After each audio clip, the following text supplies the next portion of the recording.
About 7 years ago, Dr. Don Wright came on board as chief scientist, and Guy Knoll, and several other key hires.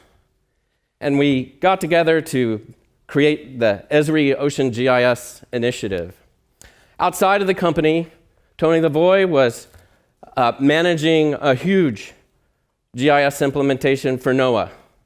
The Port of Rotterdam came to us with an incredibly aggressive and visionary technical spec for how they wanted to make their port operate into the future. So a lot's been happening. The challenges and the obstacles to doing all that work have been significant, but it's made us all better and stronger. It's how we iterate and collaborate, two of the main ingredients for creativity. So it's not always pretty, but sticking with it is resilience, if you will. So for me, it was at the oil spill in 2010. We were responding to an ecological disaster, pulling data sets from everywhere we could, and the Gulf of Mexico was either blank or blue. A year later, Esri releases the ocean base map. Finally. And that too, a community effort. So it does take us all coming together. Now we have the emus, and soon the ecus. We've got curated ocean content in the Living Atlas. We've got topobathy elevation services. We've got the R-Bridge. We've got Survey 123. We've got disconnected editing, ArcGIS Online, analytics and editing. There's Drone to Map, ArcGIS Enterprise, and Geo Event Server. I mean, this technology is IoT ready, and the ocean is where it's really going to shine. We've got a huge set of story maps and smart ports and smart ships. You know, we have a seafood company that leaves the port, their entire fleet leaves the port every morning with a multi-beam sonar on and ArcGIS Pro on the bridge. And the captains want to know more, because these folks are managing the wild seafloor to take care of it and to bring protein to us. So, we got legacy. You are the science in the science of where. And you do it in a dynamic and changing environment, and it's not easy, and everybody knows it. So way to go. So, I'm not done, and I suspect you're not either. We still have ships and drones and rigs to connect. We've got kids to teach. Some of them are going to be teaching us today. And we've got Aquaria to wire in, and there's the X Prize and the Argo floats. And oh yeah, MH370 is still out there. We'll hear a little bit about that tomorrow as well. So, I just wanted to add a little context to the video that's specific to this community. All right. Our first speaker works right here next to Jack Dangerman on a daily basis. Chris Capelli is our global business development lead. He works with our partners, he works with our distributors, but most importantly, he works with you. He's helping navigate Esri for many years through changing technological trends, through economic change, political, and even disasters. Chris is an astronomer. He's a scientist. I'll let him tell you the beginning of the story if he wants, but the end of the story is he loves to swim in the ocean. He's one of us. And Chris talks about customers for life. You know, you can't do that without community.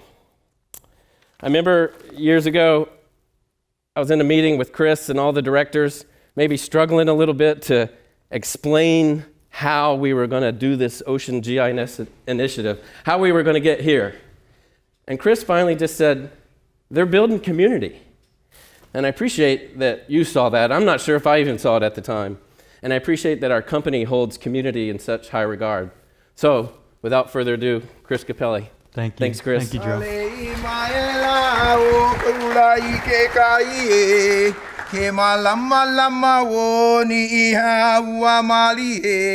Hamaliepa, Kainu Vaela, Keino Maela, Hena Hala Ona Wea Ike Kae, no Nawea, Kahala, no Punaka Vahine, no Kalua, no Ikilawea. Aye. As I present this later to you, nose to nose, eye to eye. Thank you. It's called a Ha. The Ha is when you were first born, Chris. The first breath of your life from your mom womb was the most purity breath of life. So you share the purity to us, and as we share the purity to you, and as we present to them. Mahalo. Mahalo. Thank you. Wow.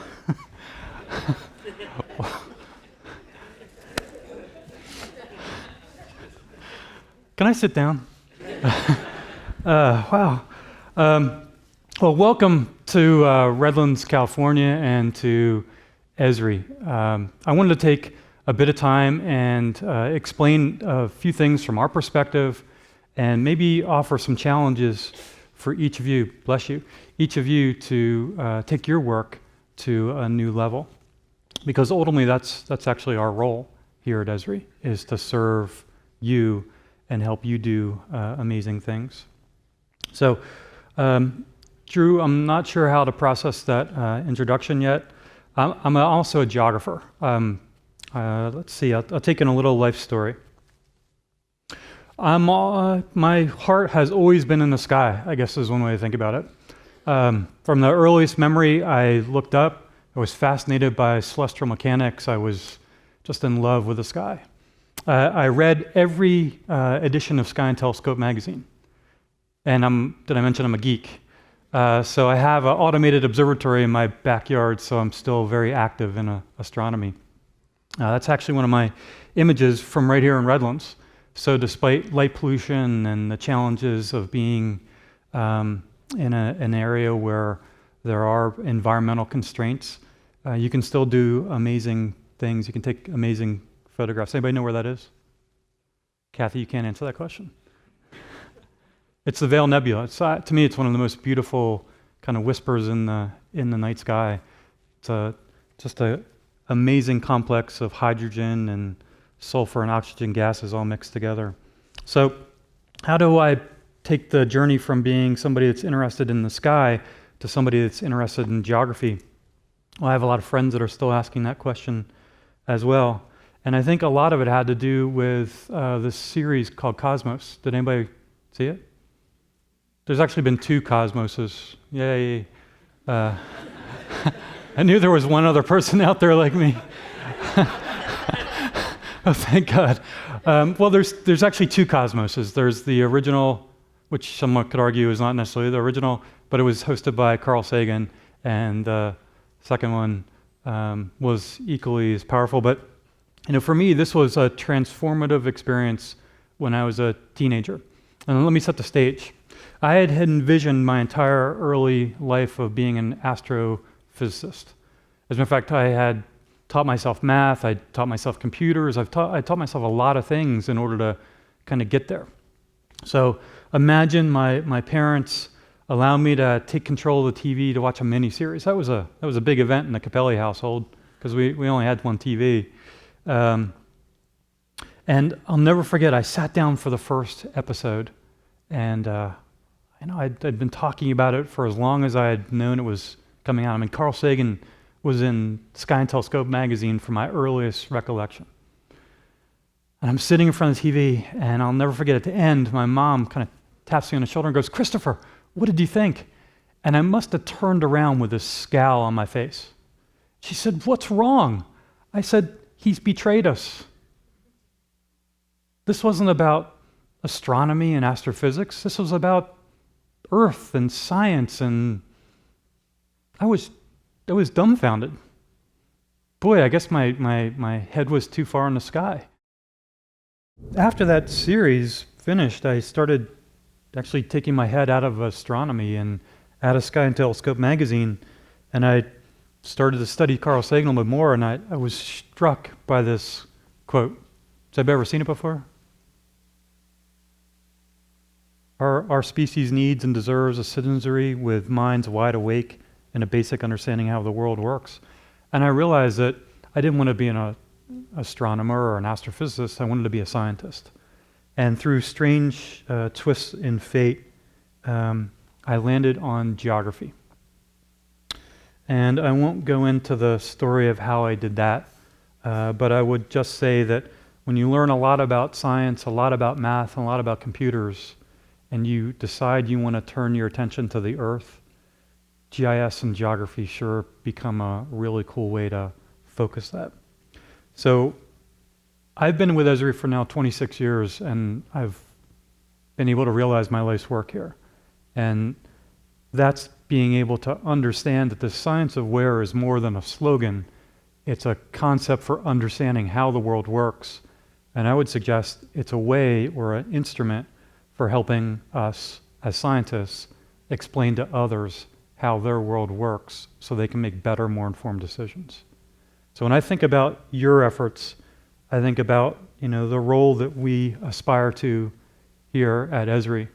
So on behalf of myself and all of my colleagues, we serve at your leisure to be able to enable you to do amazing things with geography and GIS. And in my role, I don't want us to be in the way of that. So there's things that we do when we create technology and we devise ways to license that technology, and I never want that to be something that prohibits a scientist from being able to explore or do their science or their life's work. So if you ever run into a challenge with the licensing of our technology, please keep this email in mind. Tell me how that's happening, and I will do whatever is possible to make sure that is not the thing that's stopping you from leveraging your passion for geography and science and using these tools to do amazing things.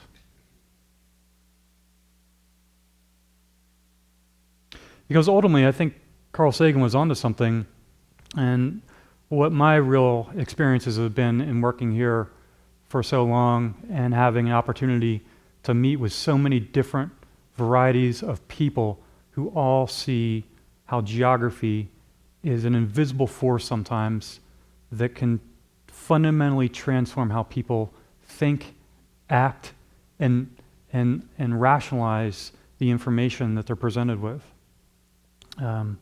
So I'm just in awe of what you do. I started to, with Drew, go through some of the examples of your work, and I read through all the abstracts of the papers that are going to be following, and it's humbling to actually have the opportunity to stand here in front of you. Now, this WebGIS paradigm or architecture or approach that Jack mentioned in that video is actually something that has been evolving for a few years, and I'm actually not sure everybody really understands what we mean by WebGIS. So the first thing I would describe is it means more than just web services. Web services is a technology, and heck, your web services, I could say, is the driver behind Facebook and Snapchat and all sorts of other modern systems. That's not it. I could say, you probably use, how many people use Facebook? Okay, do you think about using Facebook Workstation when you're at your PC? Do you think about using Facebook Mobile when you have your iPhone or Android out? No, you just think about using Facebook. So for me, one of the key characteristics of WebGIS is you actually just think about using GIS. And the paradigms of the past, workstations or mobile devices kind of melt away. And you're really thinking and concentrating on how GIS is going to help you do your work. Just the same way as when you engage with Facebook, you're probably thinking, how am I going to share this embarrassing picture of myself with all of my friends? Or maybe you're not thinking about that, or maybe you're actually just doing what I do and going, wow, I would never have posted that on my Facebook. So that's one characteristic of WebGIS, the ubiquity of access, the convenience of access for you. The second part of the WebGIS pattern is the convenience of sharing. So one of the things that I always noticed, and one of the first ways I was dispatched, I started at Esri as a techno person. One of my first assignments was to get dispatched down to Tampa Bay after the oil spill, I guess in 91.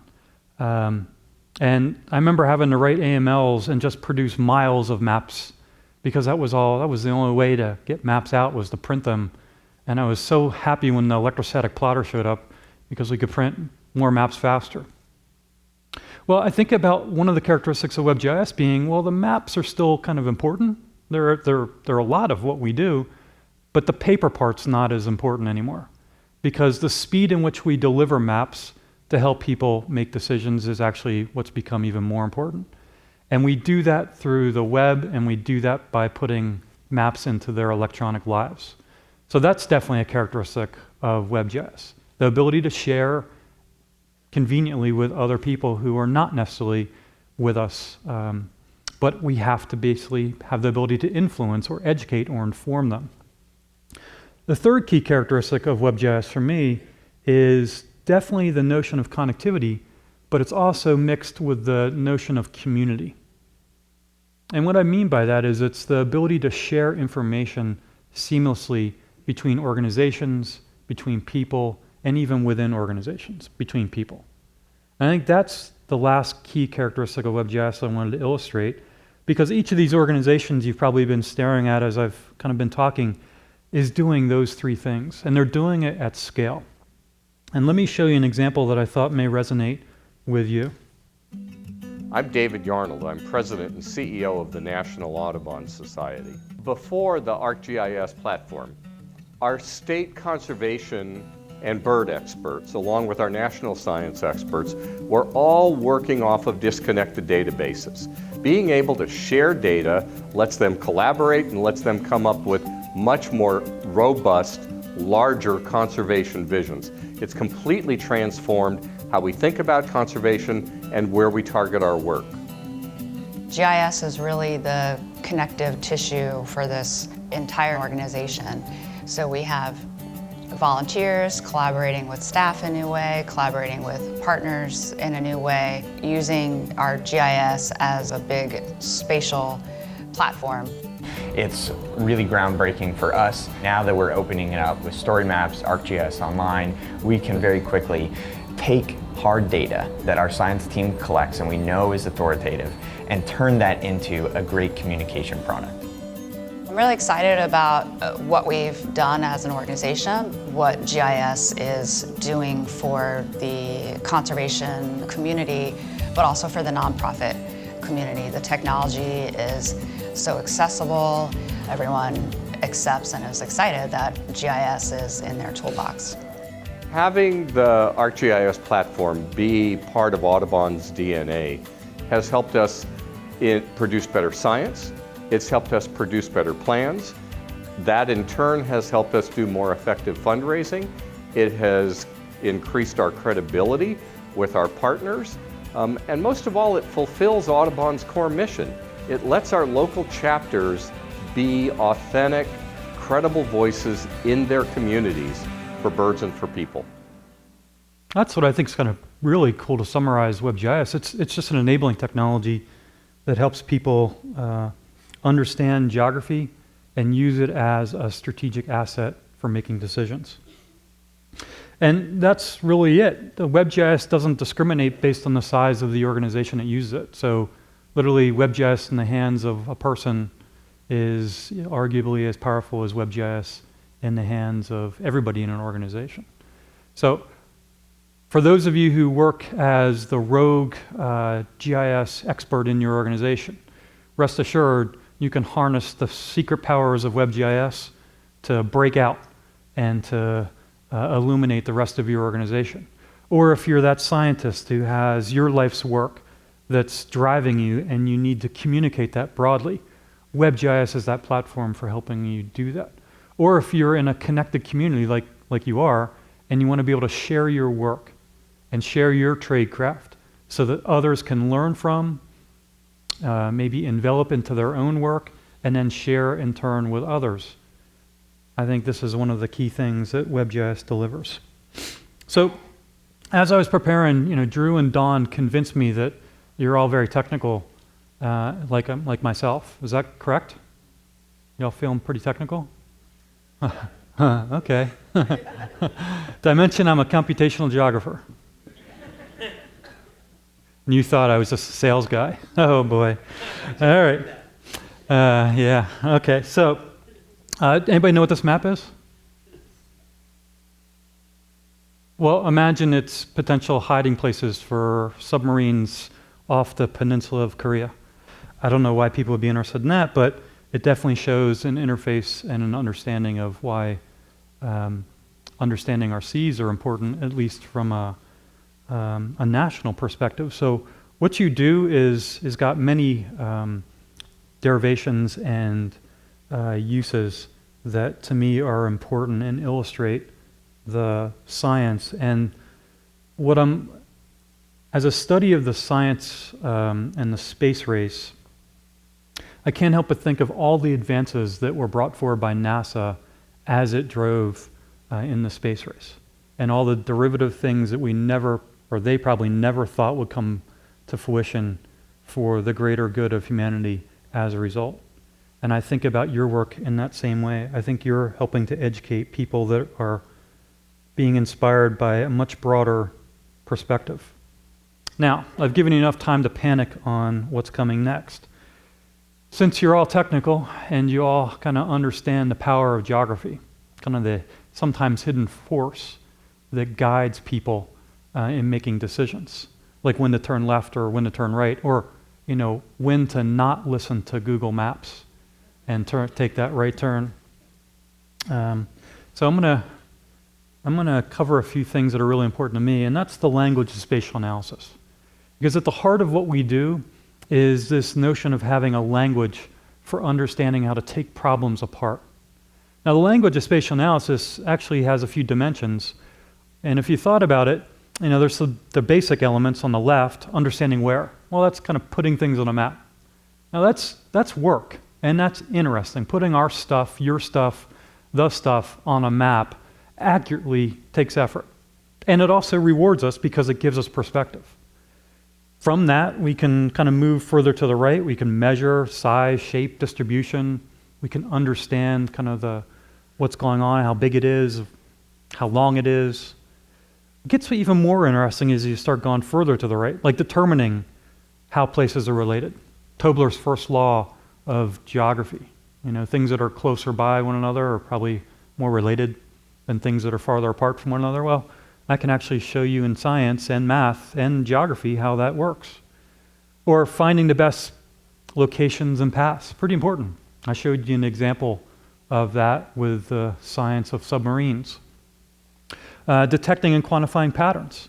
The world is full of data right now. And it's growing exponentially. Everything's being measured, everything's being harnessed. Heck, if we even look back on the archives of data, we probably haven't even tapped that in the dimensions that now lay before us. And I think geography and GIS and this language of spatial analysis offer us some pretty interesting ways of being able to pierce into all these big data sets and look for correlations between variables that may otherwise not have made sense to think about. Because ultimately, I think, personally, extreme value starts to come to fruition from the science of where when we start using it to make predictions and influence how people's behaviors and actions will impact our planet. That pale blue dot that Carl Sagan talked about, the only home we have. So this language of spatial analysis is radically important to me personally. And I have to suspect you, so it's time for a quiz. So do me a favor and stand up because, you've been sitting for a while. And you thought this was just going to be a boring talk. All right. Did I mention that I'm a fan of the TV show Survivor? So you're getting the idea. Okay. So if you answer the question correctly, you get to remain standing. If you get the question wrong, sit down. We're on an honor system, so don't worry. I can see you up there. I can see you guys there. I have a great view here. Damien, I can see you back there too. So I have just 5 questions. And I don't want to embarrass anybody, but I want to challenge you that if you don't know the answer to that question, I want you to be a lifelong learner and explore that question in more detail. And you'll have these slides, by the way. So you ready for the first one? This map is pretty darn strategic and important, especially if you're looking for those evasive, elusive Pokemon. Now, what is this map illustrating to you? Is it predicting where phenomena will move, flow, or spread? Is it calculating geometries and distributions of feature collections? Is it understanding where things are? Or is it predicting how and where objects affect wave propagation? We have to weave astronomy in here some way. So, everybody have an answer? Did I mention this is actually probably one of the world's most popular maps, taking 4 billion hits a day at its height and craze, created by 3 hackers, gamers, who just thought it would be cool to put this stuff on a map? Some maps are accidental and have huge impact. Imagine when you put your map that has impactful science and high class, high accuracy observations. This map is understanding where things are. We're simply just putting things on a map.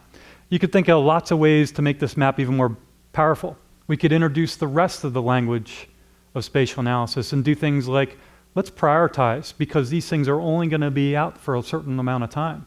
It's kind of like the warning on your bread or your milk. You know, read that little thing. I didn't the other day and found out that was a mistake. So this is the most rudimentary language of spatial analysis, and I think it's pretty darn impactful. Here's your second one. And I tried to go with something nautical.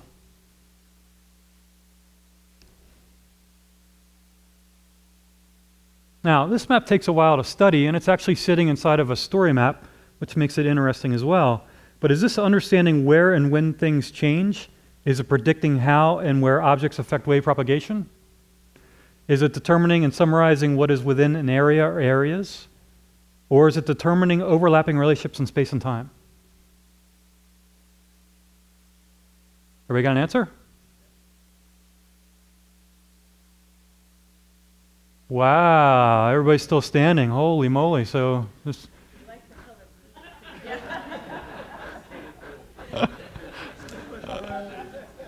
Don, you know,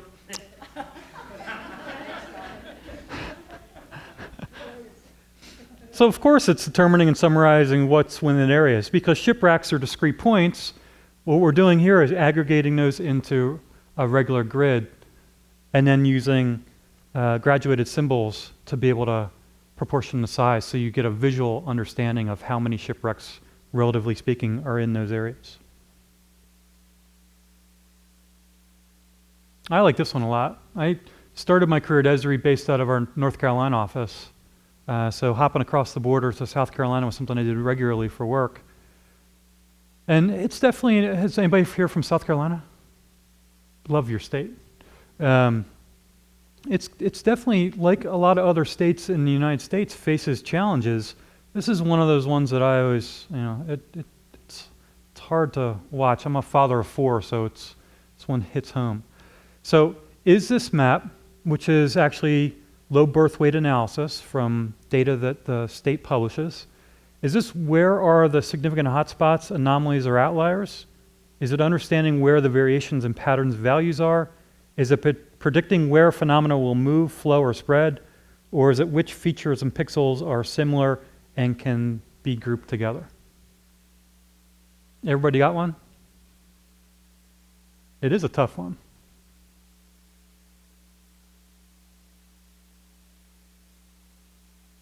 Oh, wow, this room is tough. All right. So what is this? A hot and cold spot analysis. To me, now we're entering the realm of statistical validity. We're actually looking at our data. We're looking for basic statistical trends within our data. Now, I think this is one of the most rudimentary tools of GIS analyst. It's probably sometimes one of the least understood. So if you're not already an expert in understanding hot and cold spot analysis, and maybe the difference between heat maps and hotspots, this is an area that maybe yourself or you could help educate others on the value of using this part of the language of spatial analysis. Because this is starting to become a super impactful map. It's data-driven, it's got a science base, not just interesting statistics, but proven statistics that help you infer and understand how to change policy. So I think this map is actually becoming really important. Now you gotta love this one if for no other reason, it's animated.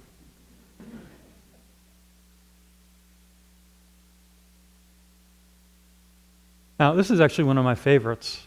Now are spatial patterns changing over time? Understanding where and when things change, predicting what if, or determining overlapping relationships in space and time. See, Don, I broke your blue trend. I didn't make any hints. I just said this was pretty cool. It's animated and everybody ready? Yes? You got it? Oh, you're good, okay.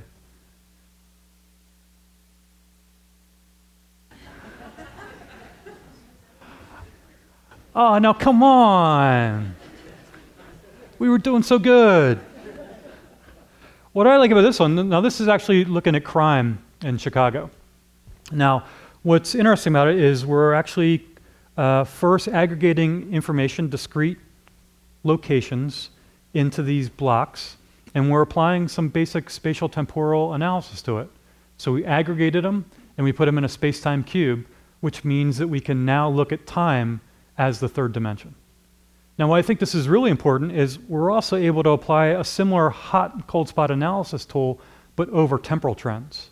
So we're not just looking at one snapshot, we're looking at how that snapshot in time relates to the previous snapshots. So we're seeing not just the surface differences, we're seeing how it trends compared to the previous. I think that's essential if we're going to really examine how dynamic and changing the environment or the human geography is in this case, and be able to convey to somebody how to decide how to make something different or how to alter their program or strategy in order to adapt better to our changing ecosystem. Is this fun? All right, yeah. I know it's fun if you're standing, I get that. All right, this is my last one. Let's see, yeah, now I see some fear rolling through. So is this understanding where things are, location maps? Is it explain observed patterns and making predictions? Is it determining what is closest? Or is it finding the best route, path, or flow along a network? How many of you feel lucky?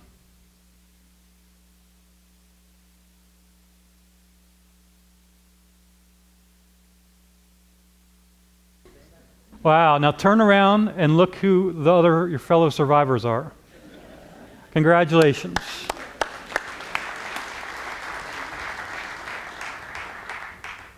As one computational geographer to surely a room full of others, the force is strong with you.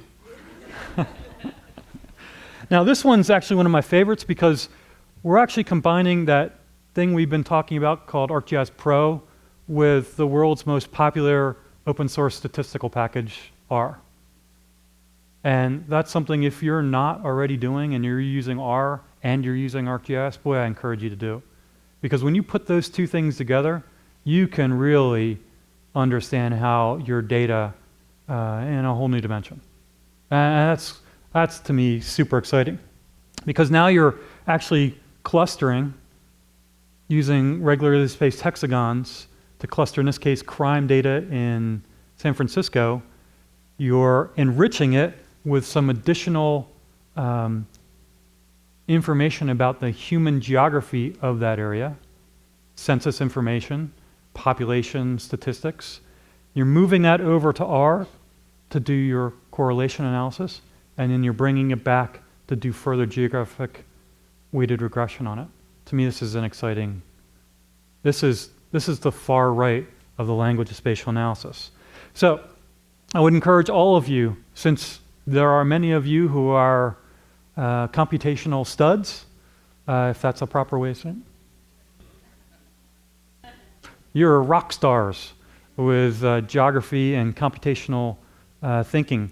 So teach the rest of your organization, teach your colleagues who are not, how to leverage this language, just as I was taught by my father how to read the sky and understand the movement of the planets against the movement of the stars and the seasons. This is your language, and it's a way to unlock how geography intersects with your work. And I think it's a powerful language. Now, there's a few resources to support your active learning, because active learning is a key thing that scientists must always do. There is Learn ArcGIS, which is simply learn.arcgis.com. And there is the Esri MOOC program, which are all free. All the software required to use, if you don't already have it, is made available free of charge. So there is nothing standing between you and your ability to constantly learn how to apply this language of spatial analysis in your important work. And there's a great spatial statistics blog where Lauren Bennett and an entire team of brilliant people here at Esri share their work and what they're actually working on. And it's a great way for you to give them feedback as well. So I thought, how do I end this? Well, I'm talking to people that my job is to support. So I just thought I'd share some ideas from my career here at Esri and being a geographer who still uses ArcGIS nearly every day of my professional career. So lesson number 1, get out of your own way.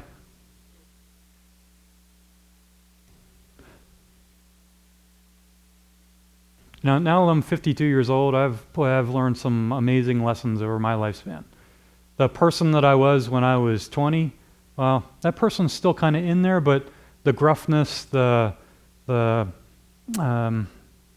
resiliency, it's kind of bumped and bruised, and it's had to learn how to evolve. And there's lessons in that for everybody. Lifelong learning is something that's required as part of science. It's not an optional activity. Challenging your paradigms is what you're actually expert at doing. I would say apply that to using ArcGIS.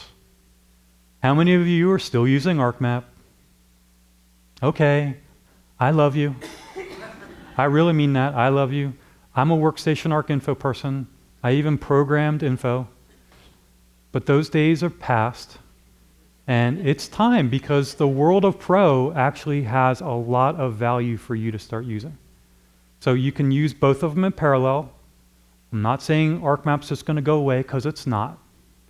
But I am saying Pro is like, it's like launching the next space telescope. It's a next generation tool that's going to help you look deeper, look farther, and do things that you cannot do in ArcMap. And as Drew said, I love swimming in the ocean now. When I was a little kid, I drowned. And I remember what it's like to watch that last bubble kind of go up in front of you. And I was scared to death of the water from the time I was 7 on. Matter of fact, I did everything I could to not touch it other than the shower and the bathtub. But I would never go in a swimming pool until all 4 of my kids started swimming. And they asked me one day, "Dad, why don't you jump in the pool?" So the next day, I started to learn how to swim. I took some classes, and then I got into competitive triathlons. So I love to swim in the ocean. It's because I challenged my muscle memory. You can challenge yours as well.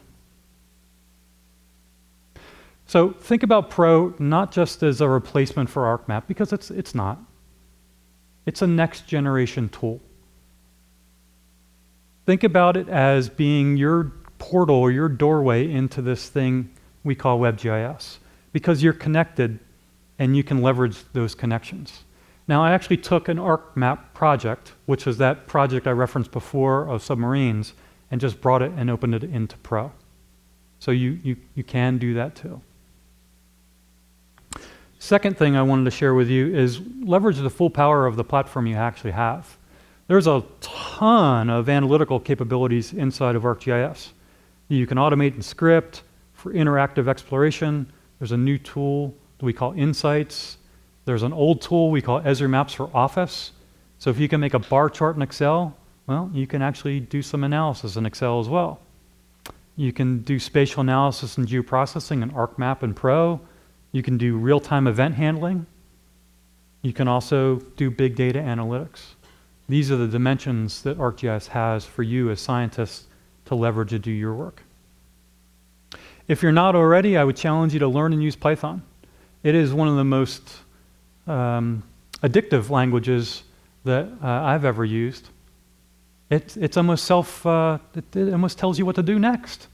It's got that type ahead capability, so you have no excuse not to try it out. So Python's that scripting language for ArcGIS. For those of you like me that started using AML, well, this is your new AML. Or those of you who used ArcView, well, this is your new avenue. Leverage it and really use the full power of Python and all of its extensibility. The thousands of open source and other capabilities that exist in Python libraries. This language is a tool for science and a tool for getting past some of the mundane stuff we do to crunch data in order to do science. As GIS people, sometimes we hoard the capabilities unintentionally. So I would challenge you to democratize mapping across your organization or across your mission space. Because when you share a map that can actually be an interactive map, I think you take people's exploration and ability to understand to a whole new level. Face it, everybody in the world today uses maps. Whenever they're lost, they don't have to be lost anymore. They'll open up Google or Apple or Microsoft Maps, and they'll find themselves and they'll get themselves back on the journey. Why not do that with your real science-based work? Let people understand your science and use that to navigate their mission space and their decision space. One of the things I'm still passionate about, I'm just a geeky astro guy in my backyard, but I still love to participate in bigger science projects. So if I see a supernova, boy, I beam the images up, or if I get a signal, my telescope automatically points out, and I all of a sudden get to participate in citizen scientists. I feel empowered by that. We have some great tools to help you do that. So this one I wanted to point out, Crowdsource Reporter, is just optimized for that. I was just in New Jersey recently, and they told me they were doing a coastal beach erosion survey with their citizens using this. It's a fantastic way to engage your citizens and illuminate not just them as a workforce for you, but also to engage them in the cause. And then last but not least, tell compelling stories. I went through story maps over the past couple weeks looking for ocean related story maps, and wow, there's a lot. So it's a platform for you to share your work and to tell stories. I would leverage it. I would leverage it as wide and as far as I possibly could. So with all that in mind, I hope you'll take full advantage of the ArcGIS system that you use to bring your research to new heights, or in your case, new depths. That was a joke, didn't go over very well, so we'll just, with that, again, if I can do anything to help us get out of your way and enable you to do amazing things with geography and GIS, there's my email address. Don't hesitate to reach out to me. Thank you for coming.